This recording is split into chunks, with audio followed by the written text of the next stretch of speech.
Hello everyone, how you guys doing? Hope you're gonna have an awesome day today. Oh, my beginners, apologies, that's my main channel. And introduction. Okay. What's up everybody? How you guys doing? It's your boy Tate. I'm here. We're back with another reaction video. That's much better right there. Alright. Back reaction videos are coming out today. Yes, one right after this one. So I did see the full interview of Andrew Tate's BBC interview. Also, BBC, they came out with the 12-minute one. Andrew Tate had a 40-minute one. Like, what the fuck is up with that? That's like some crazy ass shady shit that's going on. Other than that, I gotta say, you really can't take things out of context after that. This is actually a re-upload, basically. The Andrew Tate's full on original video. This one, it actually got taken down somehow. I don't know why, but anyways. In the interest of saving absolutely everybody's time, I feel like doing a generalized statement to all legacy media inside of the Matrix. And I'm doing it to save their time and mine, as well as protect the minds of the masculine youth for the future. I want to make it very clear that the legacy media, which I enjoyed the company of today, have made a massive mistake and missed a chance to do some genuinely interesting journalism. After being unfairly incarcerated in a Romanian dungeon, I thought that even the BBC, in its absolute arrogance and hubris, would be smart enough to come to me after 6 months, being the first interview I gave to the Matrix, and be smart enough to ask questions people were genuinely interested in. What's it like inside of a Romanian prison cell? How were you treated? Why was a person's liberty deprived of them for 6 months without charge? How is your mental state post your unfair incarceration? Things people are genuinely interested in hearing. But instead, they came with the same old talking points. And I'd like to address all of these talking points to the Matrix media now to prevent this happening again, because it's a monumental waste of everybody's time. I say things on the internet. I've been making content on the internet for a very long time. Finding a clip from 2016, 8 years ago. I think that's like really bullshit and stuff. Like, it's kind of like cancel culture, basically. Alright, so what BBC did is they took a little something out of context that was in 2016 when he was on a podcast, and they took out that little small little joke he made. It was a sarcastic joke basically he made, and they put that in there and they portrayed that as his sentimentality. That's what he thinks about women, and he's a misogynist. That really doesn't make any sense at all right there. Watch the full bloody podcast, the interview, and then you'll understand why he made that sarcastic joke right there. That's all you have to do. Just watch the full-on podcast. Don't take things, clip bit them out of their order. But no, that's what the BBC wants. And Andrew Tate, you can't do that to him. Motherfucker has been on the Piers Morgan show. You went head-to-head with Piers Morgan twice. Come on. If someone goes on the Piers Morgan show and goes head-to-head with them, most likely they'll fail. Andrew Tate didn't fail twice. He did not fail going on the Piers Morgan show, just to let you know. It's crazy. It was an interesting interview and stuff. He was able to clarify and clear up a lot of things for people. I kind of had mixed feelings about him ever since I saw the Piers Morgan show with him and Andrew Tate. I was like, okay, now I understand what these people are saying about him now. Some of his stuff is pretty interesting, compelling. I'll give that a factor matters. Finding a 4-hour-long podcast from 2016, ignoring all context, ignoring everything positive I say about men and women in the world, and taking a single sentence and trying to pretend that's my entire worldview is not the bombshell you think it is. Nobody cares. Everybody understands what satire is. Everybody understands what a joke is. Everybody understands it's the internet. Everybody understands all of these things. Plus, the people who know the truth of my message are very capable of understanding what is satirical and what is true. People are not as stupid as you'd like them to be. Sitting down with me and missing the chance to have a genuinely interesting interview with genuinely interesting questions that people are interested in hearing the answers to, and instead attempting this attack. That is true what he's saying. He actually invited them inside his house. Even though he was on house arrest, but still he invited them inside the house. He could have postponed it. All right, we'll do the interview after my house arrest or whatever is going on and stuff. He invited them. It's courtesy, you're actually going inside another man's house, he invited you to have a nice, peaceful conversation, and he really doesn't even talk to the social media people at all and stuff. Only goes on podcasts and stuff. But other than that, that's a huge insult. That's a big fuck you to your face and stuff. It's real disrespectful. To me, it feels like it's kind of basically you're going inside another man's dojo with your shoes on and you're trying to challenge him without the proper methods. When you challenge someone to a one-on-one fight, when you go to another dojo, you send them a letter first. And then once they receive the letter, they send you a letter back and says, yes, I accept the challenge. You go inside their dojo, take off your belt, take off your shoes, get on your gi, and then you exchange fists. Like men, you settle out. I'm sorry. I keep getting into it. I said this on my main channel. I did a reaction video and stuff. I digress. To get this bombshell aha moment is never going to work. Because one, I'm too smart for all of you. And two, nobody cares. Nobody cares I made a joke 8 years ago. Because everybody knows I was joking. And everybody knows the truth of my message. So you're wasting absolutely everybody's time. Worse than wasting everybody's time, what you're genuinely doing is damaging the minds of young men. And I think I have a responsibility as one of the most influential men on the planet to protect the minds of young men and all of the men who look up to me.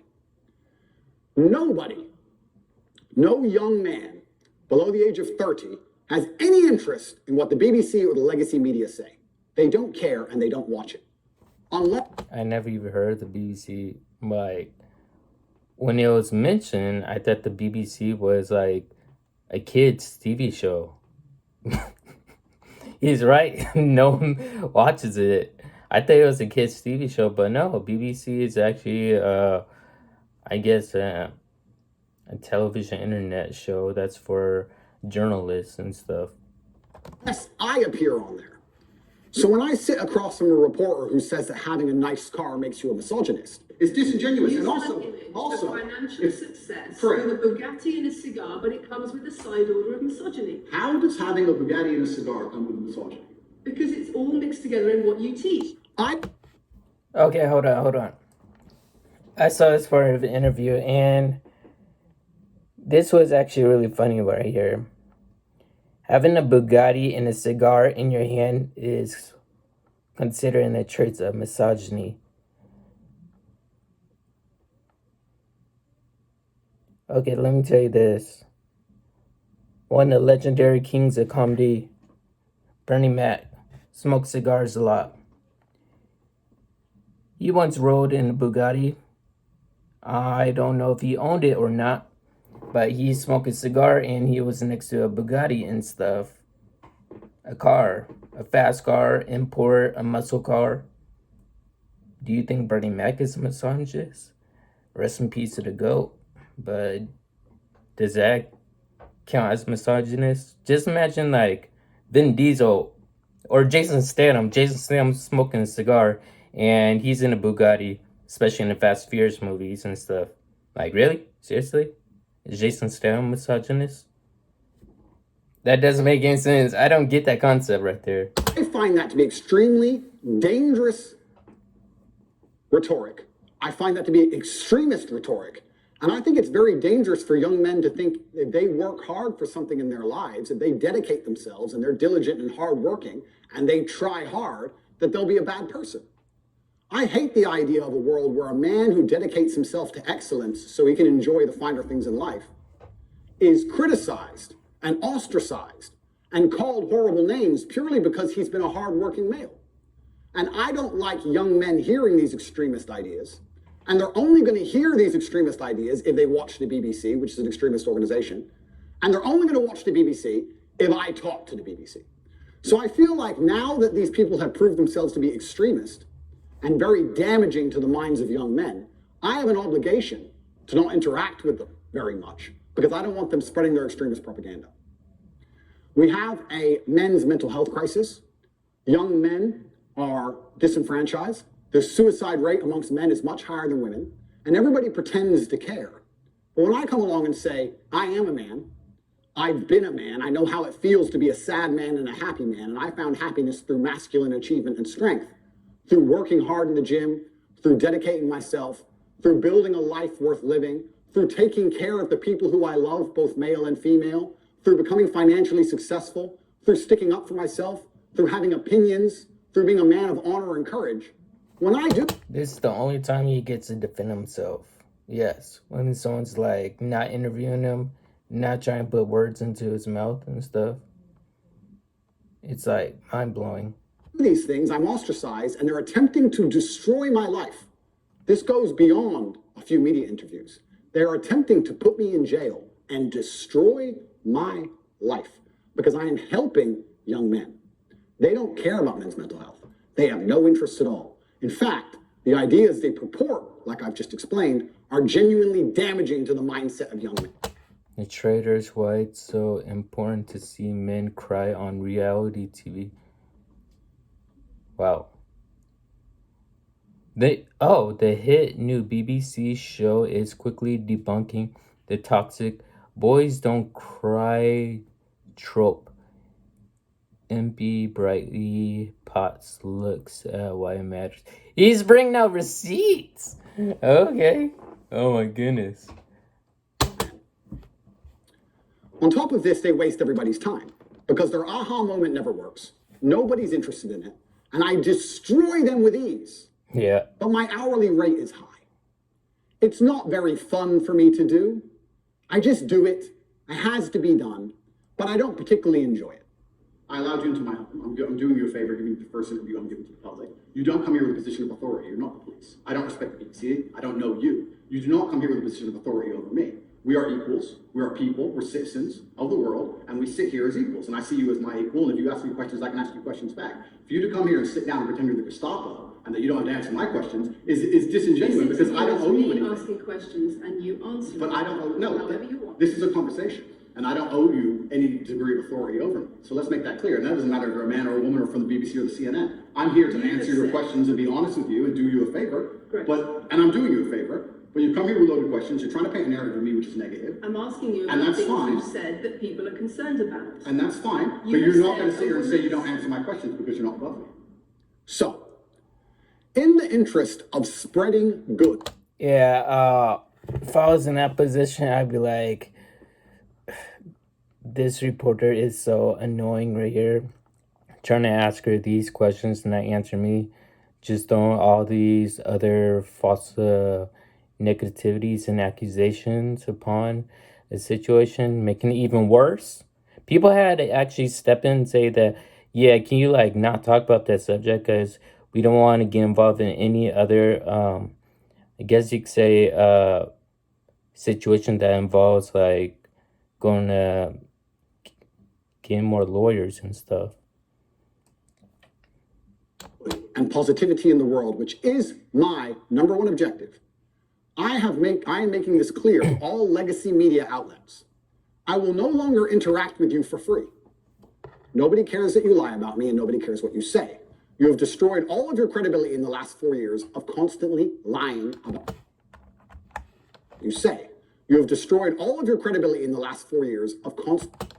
FDA finds Moderna's COVID-19 vaccine is safe and effective in younger kids.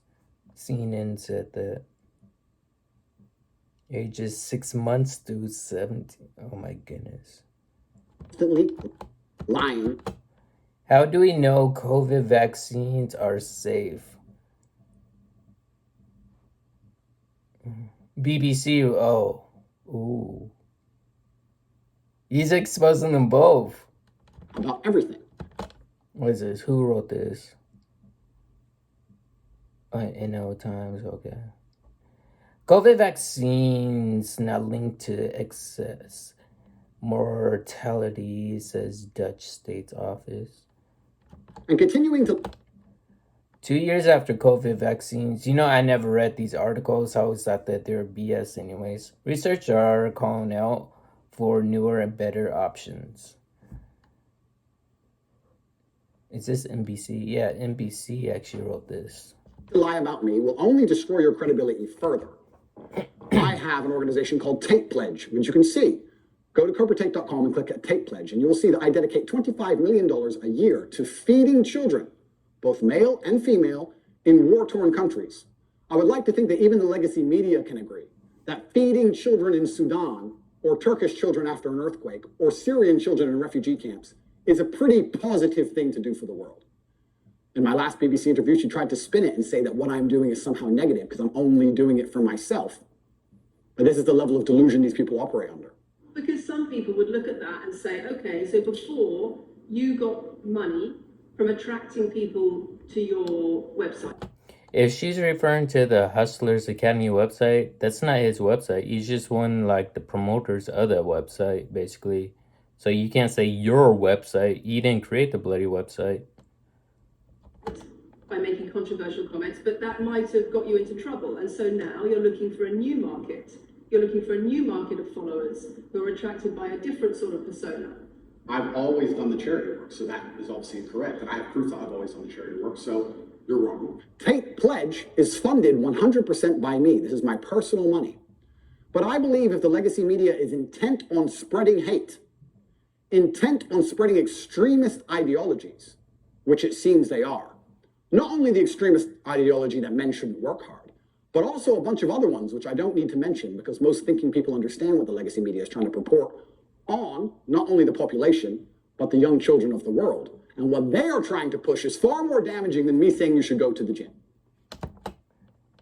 News, drag queen, story time, connecting kids. Oh, wow.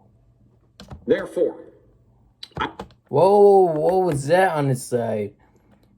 Nigeria is... Okay. the push is far more damaging than me saying you should go to the gym.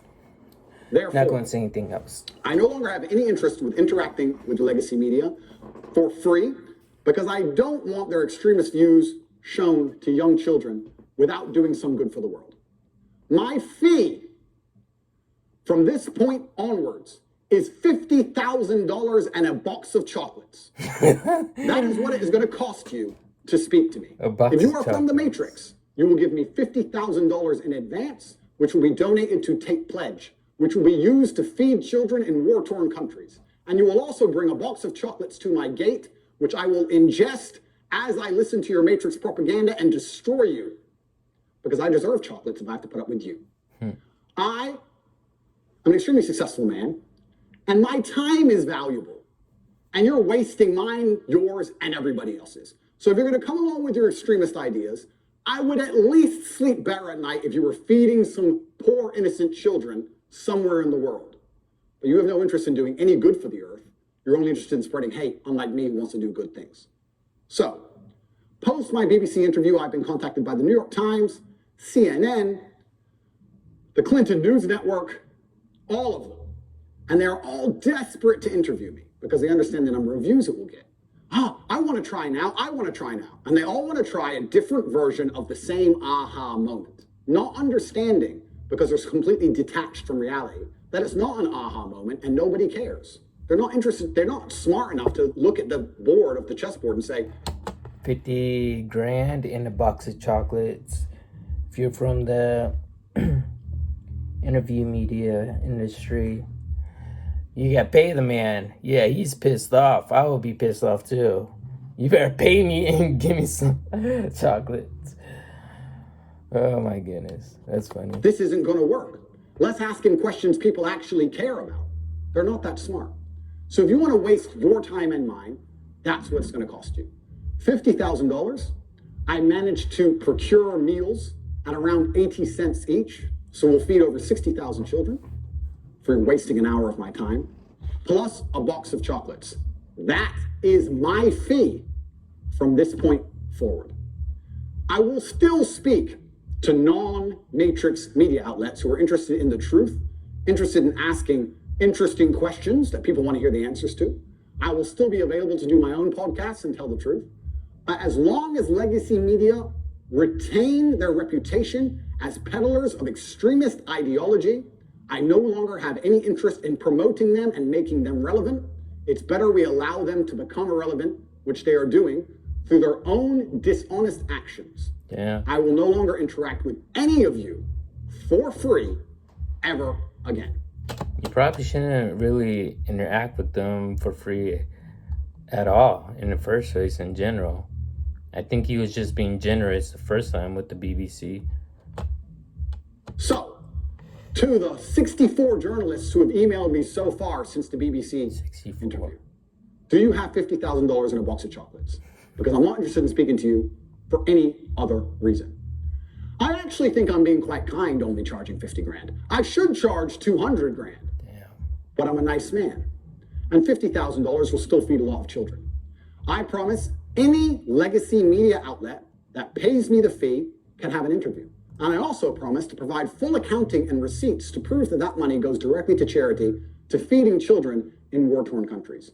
But I will no longer allow the Matrix propaganda machine to infect the minds of innocent children by using my relevance to achieve interviews and get views they would never normally get to spread hateful propaganda. If you can't afford me, you're gonna have to go back to just lying about me without speaking to me. Because God knows the truth, I know the truth, most of the world knows the truth, and I genuinely believe that Allah is the best of planners, and whatever happens to me, regardless of whether I am martyred, regardless of whether they put a bullet in my brain, I know what I have done is good for the world, and the things I will do will continue to be good for the world. Get your checkbooks out, or don't email me at all, because there will be no compromise. I don't care what you try and do and say to goad me into an interview. You can lie about me all you want. It's what you do already. I'm not afraid of your lies. It's going to cost 50 grand plus a box of chocolates. Like and subscribe for more content daily. Well, other than that, I hope you guys enjoyed this video. If you're new, subscribe to the channel as always. Leave your comments down below what you want me to react to next, and I'll see you all in the next one.